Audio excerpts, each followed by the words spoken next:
Today we're going to install a new purge valve on this 2009 Dodge Challenger SRT-8. I just got the part from Dodge. There it is, part number. And let's go ahead and install it. First thing we're going to do is we're going to go ahead and probably slap on this hose right here. So I'm going to go ahead and use both hands and put this hose in there. Okay, perfect. That was pretty simple. Now what we're going to do is we're going to go ahead and plug it in here. And I might need both hands for this one. Alright, perfect. It just clicks in right away. Next thing we're going to do is we're going to go ahead and connect this pigtail, since we have it out here already.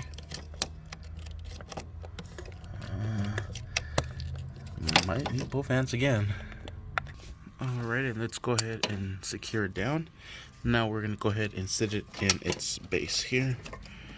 Let's go ahead and lift and slide it in, and you're set. Now we'll go inside and clear the check engine and do the drive cycle. Just drive it around. Alright, and there it is.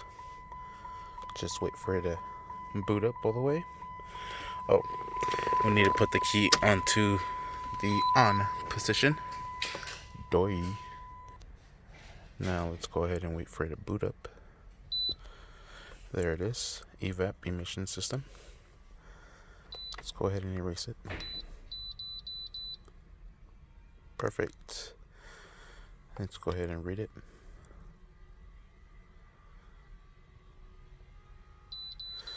If it has a permanent, it will stay on, but after you fix it, it should go away with a drive cycle. And there it is, no more check engine. It's on over here because we haven't started up the car, but let's go ahead and start it up. Sorry, I'm moving the seat forward. I'm not that tall.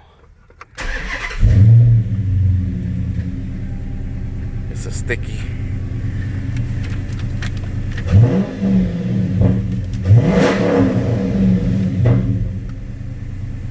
Now it just needs a drive cycle. Sweet. Thank you for watching. Please like and subscribe.